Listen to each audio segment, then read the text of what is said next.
Women like you don't deserve the spotlight." The words landed like a slap against marble.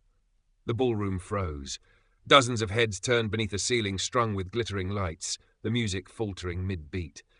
The man who had spoken, tall, late 30s, draped in a crimson tuxedo that looked more costume than class, let the silence stretch. He wanted the sting to echo, and then he moved. With a smirk carved into his face, he reached for the microphone stand at center stage and yanked it back a few inches, as though physically denying her the right to speak. Gasps rippled through the crowd. A woman in sequins clutched her wine glass tighter. A man at the edge of the dance floor shook his head but didn't step in. The tension didn't just rise, it pressed against every rib in the room. She stood there in sapphire blue, 32 years old, unshaken. Calm eyes, posture straight, the elegance of someone who had already fought bigger battles than this stage could hold. That calmness only seemed to inflame them. Another man, broad-shouldered, early 40s, his bow tie slightly undone, stepped closer. With a deliberate tug, he ripped the velvet wristband from her arm. The band wasn't decoration. It was proof of VIP access. Proof of belonging. Proof ignored. He let the band fall to the polished floorboards like trash. "That's for real guests, not party crashers," he spat. Laughter bubbled from his circle of friends, each one older than 29, each one old enough to know better, yet desperate to perform cruelty for an audience. Phones lifted, small red lights blinked in the crowd. What was once a private insult had become a public trial. Still, she didn't answer. Her hands remained loose at her sides, her breathing even. But her silence wasn't weakness, it was weight, it was memory. In the space between their taunts, she remembered the other times she had been dismissed in rooms like this. She was younger then, 25, maybe 26, and the sting was fresh. Tonight, it was familiar. Tonight, it was fuel. From the back of the hall, a young event coordinator, barely 30 but already seasoned in corporate chaos, whispered to a colleague, "She's a sponsor. Why are they doing this?"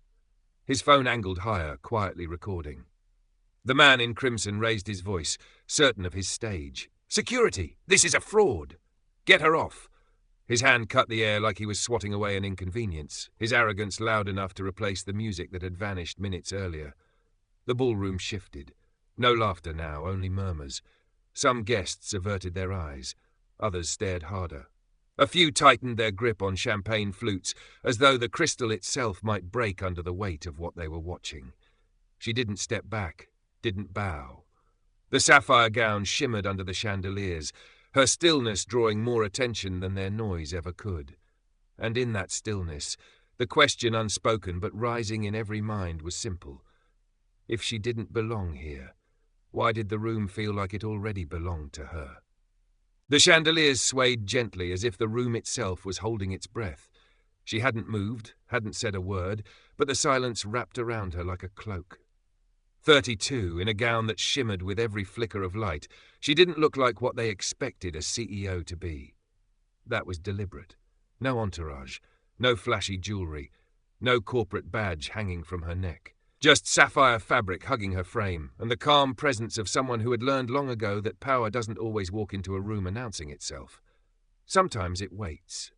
This wasn't a prom for teenagers. This was the annual alumni gala. A prom reborn for adults who had traded lockers for ledgers, backpacks for boardrooms. Everyone here was older than 29, many of them veterans of finance, law, tech. They wore tuxedos like armor, gowns like statements. The champagne was aged, the conversations rehearsed, and the hierarchies were sharp as glass. She had chosen to arrive alone. No husband on her arm, no assistant shadowing her steps. To the bullies in crimson jackets, that absence screamed weakness. To her, it was strategy. Let them think she was out of place. Let them show the world what prejudice sounds like in a ballroom strung with fairy lights. Around the room, faces turned, some curious, some complicit. A silver-haired executive whispered to his wife, "She doesn't fit the board sponsor list."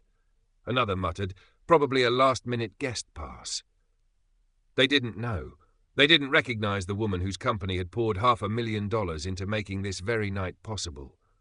The DJ at the corner booth shifted uncomfortably. His playlist halted mid-beat.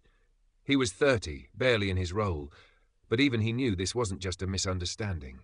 It was spectacle. A spectacle built on the assumption that a black woman standing alone in a sapphire gown must be in the wrong room.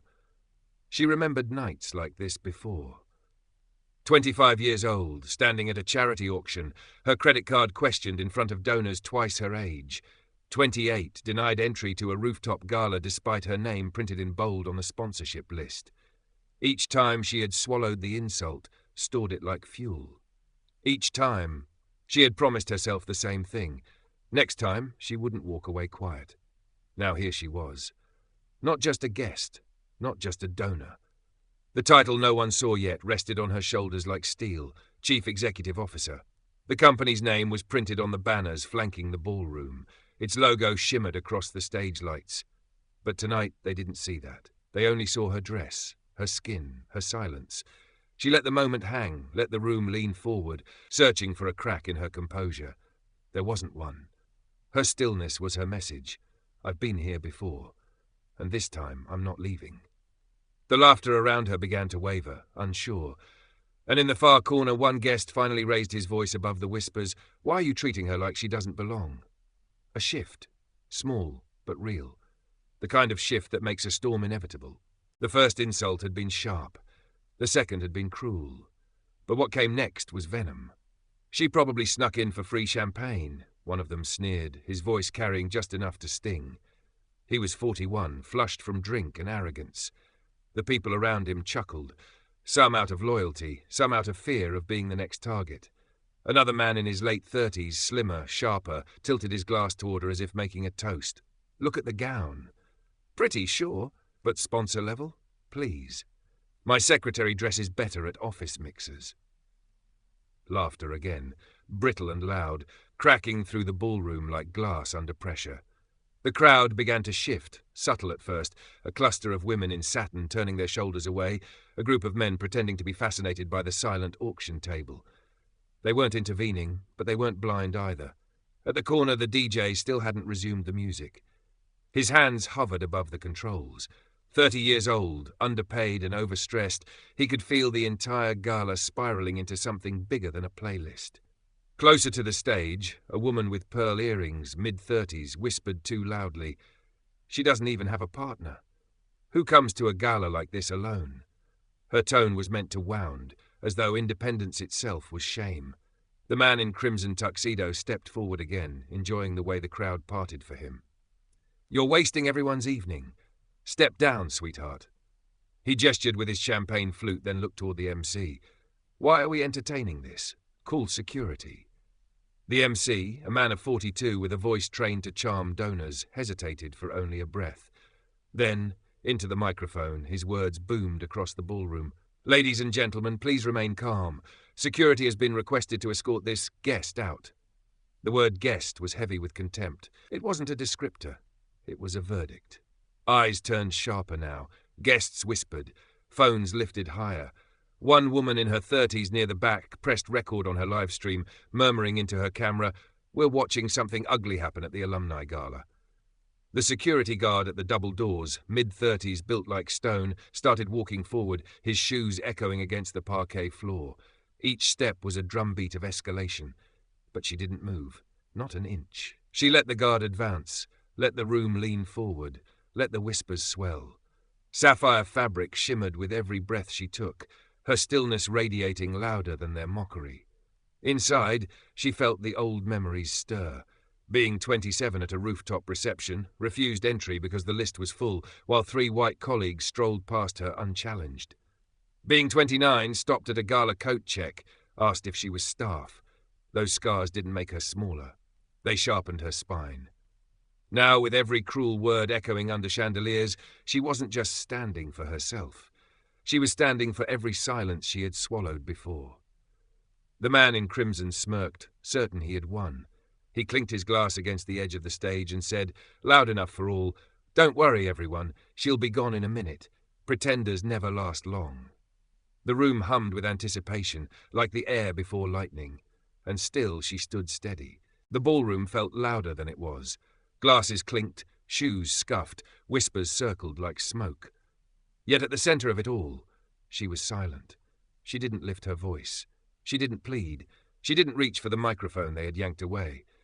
She simply stood in sapphire blue, shoulders squared, gaze steady on the chandeliers above, as if their glitter were stars only she could read.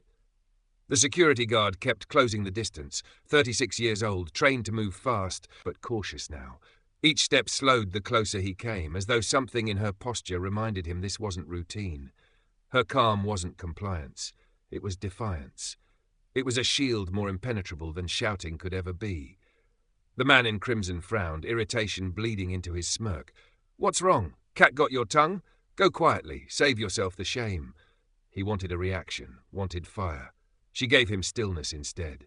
Her mind drifted, not away from the moment, but deeper into it. She remembered being 28, seated at a gala table with investors twice her age. They'd spoken over her all night, never once asking her name, until she signed the check that kept their firm alive. That same silence was with her now. Not weakness, but memory transformed into armor. Around her the room shifted. Some guests squirmed in their seats. One woman, mid-30s, in a silver dress, crossed her arms and muttered, "Why isn't she fighting back?" Another guest whispered, "She doesn't need to. Look at her." The MC, holding the microphone like a lifeline, cleared his throat. "Ma'am, please cooperate. The evening must continue."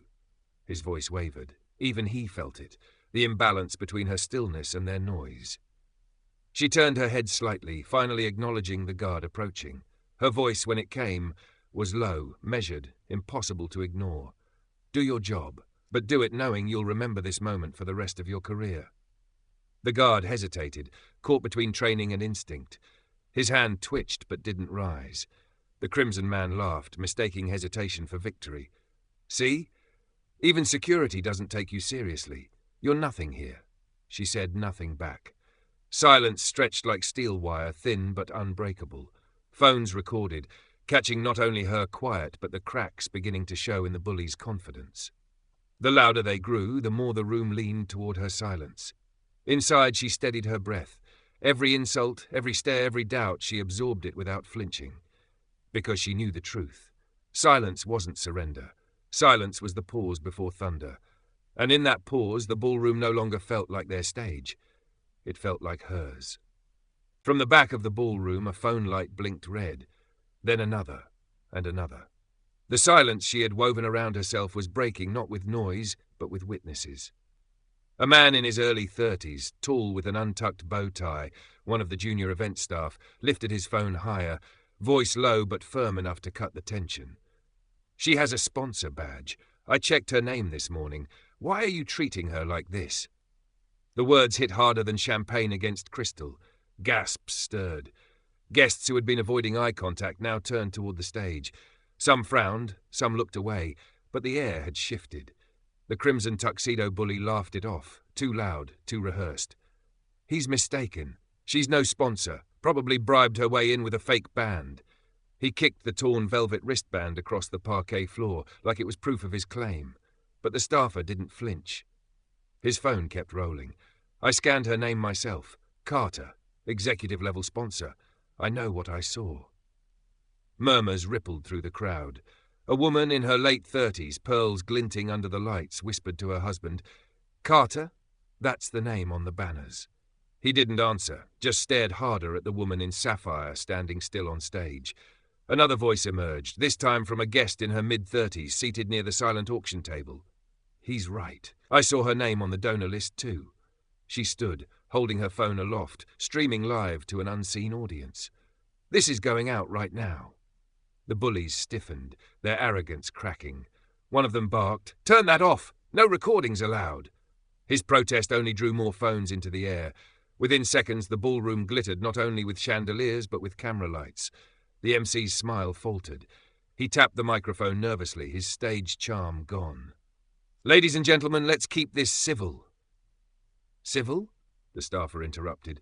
His voice rang sharper, carried by the weight of someone tired of swallowing silence. "You called security on her without proof.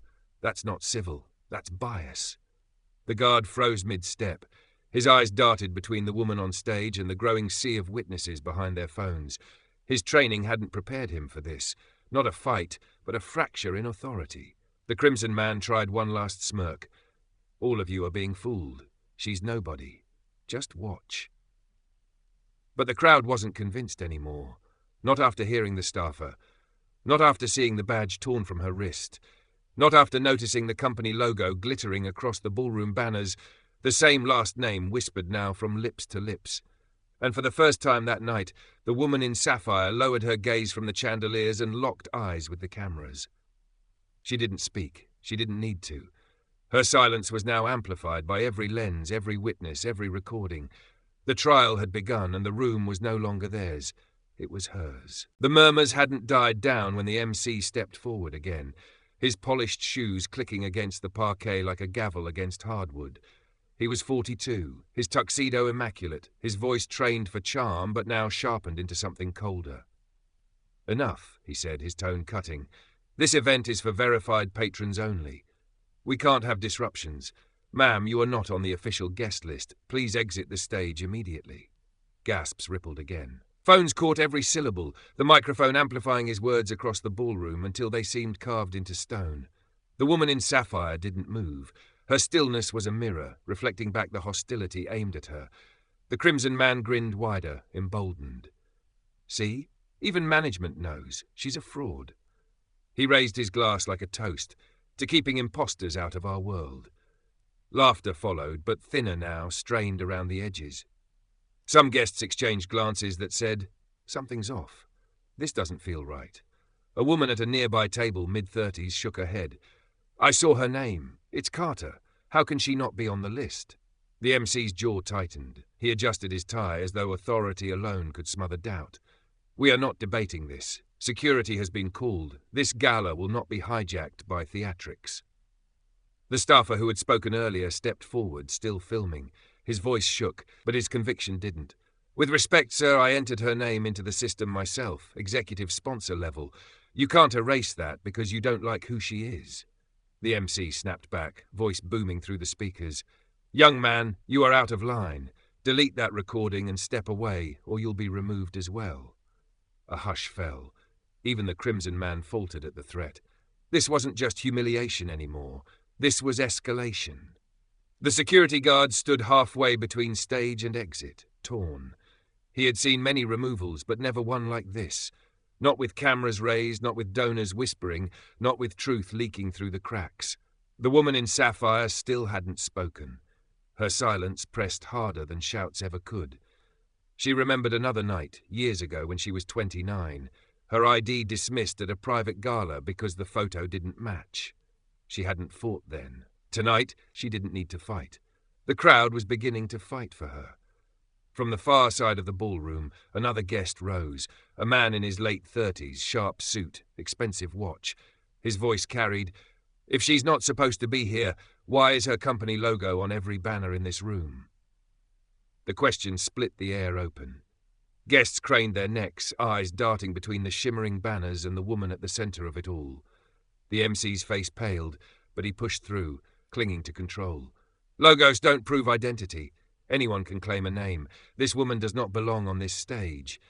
The lie tasted bitter even as it left his lips, and the room knew it. The phones kept rolling. The truth was no longer whispered. It was documented. And the woman in sapphire, she stood in silence still, because silence now had more power than any word. The MC's voice was still echoing when Crimson Tuxedo made his move. His grin sharpened into something meaner, uglier. He stepped onto the stage without permission, his shoes clattering against the wood. "If she won't leave, we'll help her," he said. And with that he reached down and snatched the clutch bag from her hand, the one detail of luxury she had chosen to carry. With a flourish he held it high for the crowd, shaking it like evidence in a courtroom. "Let's see if this even has a real invite inside." Gasps broke loose. Some people laughed nervously, but the sound cracked thin against the walls. He tugged the bag open and spilled its contents across the stage. A phone, a silver pen, a folded program. The microphone caught the clatter, amplified it, turned private belongings into public humiliation. "She's empty," he sneered, tossing the bag at her feet. "Not a sponsor, not a guest, nothing." The MC didn't stop him. Instead, he leaned into the microphone, voice trembling with false authority. "Security, escalate this, remove her immediately, and if she resists, call the police." The word police sent a shiver through the crowd. Phones tilted higher, live streams filling with furious comments. A woman near the back whispered, "This isn't policy. This is profiling." The guard, mid-30s and sweating now under the heat of 2 spotlights, hesitated. His orders were clear, but his instincts screamed otherwise. The Crimson Man stepped closer again, emboldened by silence. He stooped, scooped up her phone from the stage floor, and held it just out of reach. "Funny how you were so quiet," he mocked. "Guess you don't have much to say when the truth's in the open." She didn't reach for it, didn't flinch. Her hands stayed at her sides, her voice still held in reserve like a blade not yet drawn. But the crowd was no longer still. The staffer from earlier pushed closer, voice louder this time. "That's theft. That's illegal. You can't just take her property." The MC snapped, "Step back, or you'll join her outside." The ballroom trembled with tension. Guests shifted in their seats, divided between fear and fury. One man in his late 30s, dressed in navy, muttered, "If they put their hands on her, I'm done with this organization." His wife nodded, clutching her phone like a lifeline. The Crimson Man grinned wider, brandishing her phone like a trophy. "Call the cops, then. Let's settle it in the open." The woman in sapphire lifted her gaze at last, eyes meeting his, calm, unbroken. She didn't need to shout. Her silence in that moment said more than his taunts ever could. "You've already lost." The crowd felt it. Even before she spoke, they felt the balance shift. And though he didn't know it, the man in crimson had just crossed the last line he would ever cross in this ballroom. The Crimson Man's laugh still echoed when she finally moved. Not much, just one slow step forward, her heels striking the stage with a sound far sharper than his mockery. Every phone in the room angled closer. She didn't reach for the bag, or the phone he dangled like bait. Instead, she slid her other hand into the folds of her gown and pulled out a second device. Sleek, black, silent. With a single press, the screen lit, her reflection glowing in sapphire blue. She raised it to her ear. Her voice was calm, but each syllable carried like iron dropped on marble. "Nia, log this moment, timestamp it, record every word, and activate sponsorship protocol." Across the ballroom, jaws tightened. The name, Nia, meant nothing to most, but the way she spoke it with command and certainty made the word heavy. This wasn't a plea for help. This was an order. On the other end, her assistant's voice came crisp and clear, piped through the phone speaker so the nearest rows could hear. "Confirmed. Logging now. Security feed synced. Protocol active." The Crimson Man froze for a breath, confusion flashing across his smirk. "What the hell are you?" She cut him off, not by shouting, but by turning slightly toward the guard who had been ordered to remove her. Her voice stayed level. "You've been asked to touch me. Don't. This call is live. Every action in this room is being archived."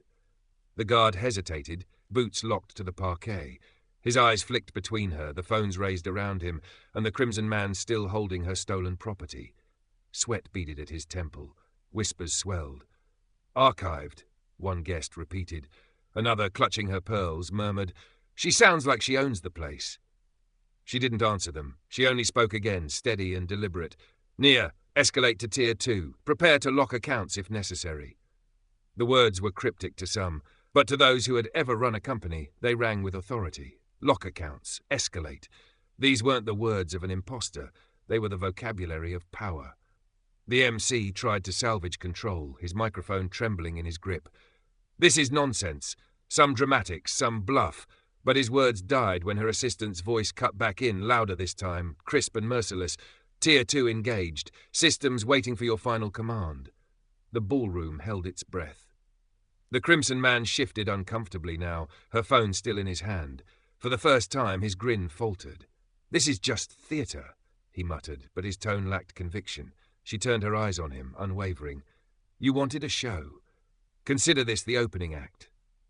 Phones caught every word, every pause, and for the first time since the insults began, the balance of power bent, not toward the bullies, not toward the MC, but toward the woman in sapphire who had stood silent for so long. Her silence had been the pause.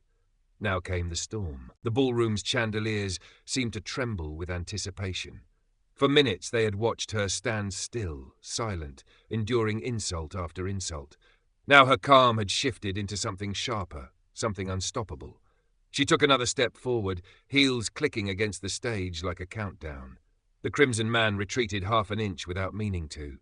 Her phone still pressed to her ear. She spoke clearly, every word amplified by the hush-hush in the room. "Nia, confirm my designation for the record." On the other end, her assistant didn't hesitate. "Executive-level override. Lead sponsor. Chief Executive Officer of Carter Global." The words rippled like thunder. Gasps erupted, sharp and loud.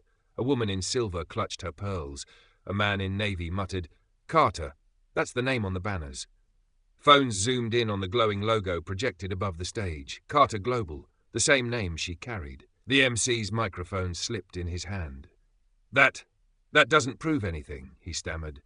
His stage-trained voice cracked for the first time that night. She turned her gaze on him, calm, unblinking. "You announced this gala in partnership with Carter Global. You've been reading my name all night. You just never thought it could belong to me." The Crimson Man sputtered, holding her phone like it had burned him. This is a trick." "No," she cut him off, her voice slicing through the room like steel. "The only trick here is how easy it was for you to show the world your prejudice. You called me a fraud, in a ballroom I paid for, under a banner with my name." The audience erupted, not in laughter this time, but in murmurs, in disbelief, in shifting allegiance. Dozens of phones tilted higher, live streams buzzing with comments racing across screens. The guard, frozen until now, lowered his arms completely. He looked at the Crimson Man, then at the MC, and finally stepped back. Whatever orders he had been given no longer held weight against the truth unravelling before his eyes. She bent gracefully, lifted the clutch from the floor, and dusted it off. Then, without looking at him, she extended her hand. "Return my phone." The Crimson Man hesitated, throat tight. The room waited.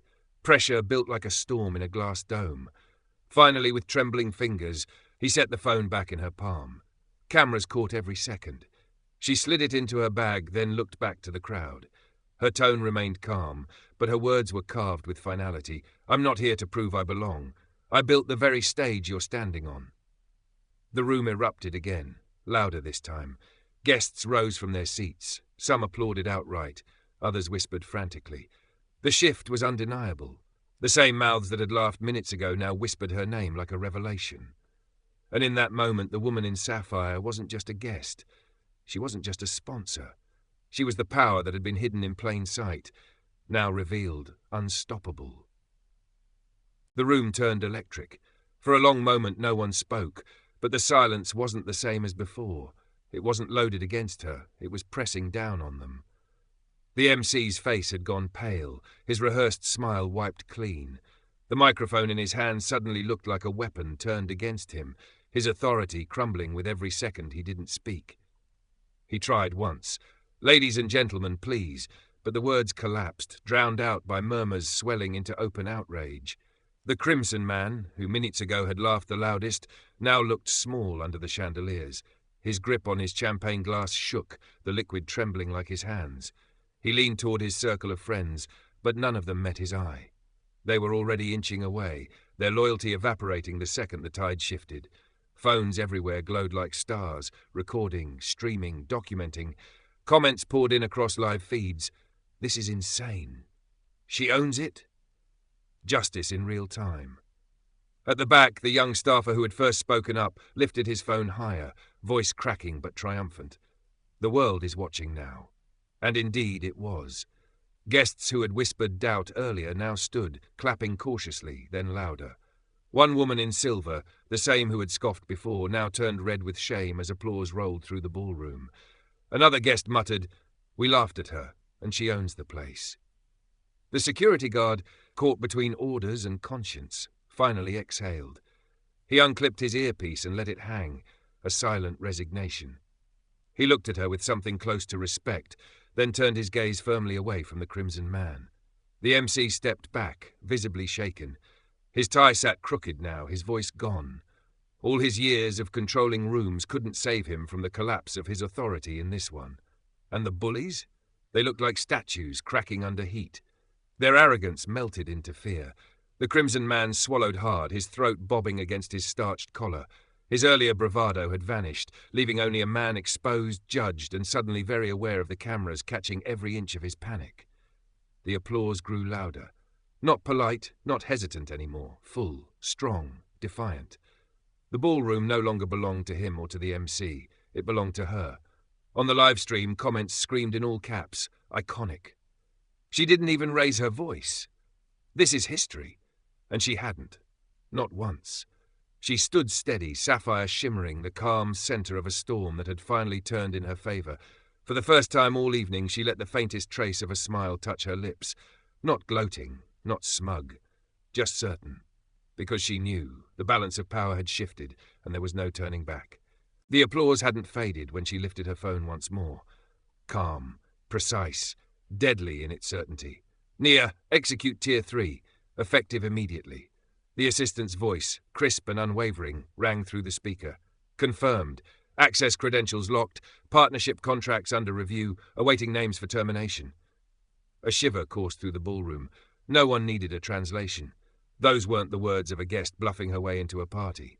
That was the language of a CEO dismantling lives in real time. Her gaze swept across the stage, steady as steel, and landed on the MC. "You took the microphone to humiliate me," she said evenly. "Now you'll use it to resign, tonight." The MC's mouth opened, then shut. His hand trembled around the mic. "I can explain." "No," she cut him off, her voice slicing sharper than any shout. "You don't explain your way out of prejudice. You end it, or it ends you." The crowd erupted in cheers, phones tilted higher, comments exploding across streams. The MC's face blanched. His hands dropped the microphone with a hollow thud, the sound ringing like a verdict. He stepped back, his career unravelling before hundreds of witnesses. Then she turned toward the Crimson Man. He had tried to shrink into the shadows, but the cameras found him anyway, catching the sweat beading at his brow, the fear curling his lips. "Return the sponsorship paperwork you stole," she ordered. "And hear this, your firm's contract with Carter Global is terminated, effective immediately." His face crumbled. You can't." "I already did," she replied. Her assistant's voice chimed in seconds later, confirming, "Contract voided, system access revoked, account frozen." The Crimson Man's knees almost buckled. He staggered, clutching his glass as though it could anchor him. The crowd didn't pity him. Applause swelled again, stronger, angrier, as though every insult he'd hurled had come back to crush him tenfold. She didn't gloat, she didn't smirk. She simply continued, her tone deliberate. "When you tried to strip me of dignity, you didn't just disrespect me. You disrespected the very company keeping this gala alive. That mistake costs you everything." The bullies who had laughed with him earlier shrank back, eyes darting, their loyalty dissolving into terror. Security, who only minutes ago had been ordered to remove her, now moved toward him. Not at her request, but because the room itself demanded it. Guests clapped, some stood, voices rising, "Escort him out!" And so, in the same ballroom where he had humiliated her, Crimson Tuxedo was led away under the glare of phones and the sting of justice. She lowered her phone, her voice carrying without a microphone now, stronger than any amplification. "I don't raise my voice to prove I have power. I act, and power acts louder than noise ever could." The ballroom roared. The Crimson Man was gone, escorted through double doors beneath the blinding light of 100 phones. The MC stood frozen, microphone abandoned, career already in ruins. The ballroom, once poisoned with laughter and doubt, now thundered with applause. But at the centre of it all, she didn't bask. She didn't gloat. She stood steady in her sapphire gown, her presence quiet but unshakable. Slowly, she raised her phone one last time. "Nia, confirm closure. Contract severed, credentials revoked, incident logged." Her assistant's voice rang back, final and cold. "Confirmed. Documentation locked. Legal team notified." A ripple went through the crowd, finality settling like a gavel's strike. The humiliation they had staged had been rewritten into history, a permanent record not of her shame but of their downfall. She looked out at the sea of faces, guests still holding glasses mid-air, staff frozen in shock, witnesses clutching their phones as if they had captured a revolution.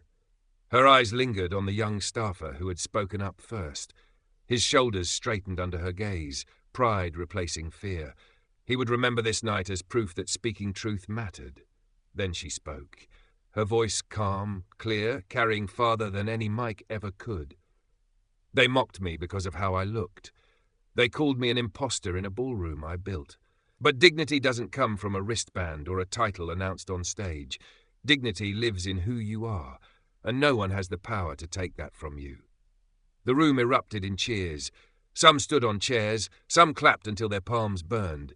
Others, silent but trembling, let tears fall, because they had been here before too, judged for their skin, their silence, their very existence.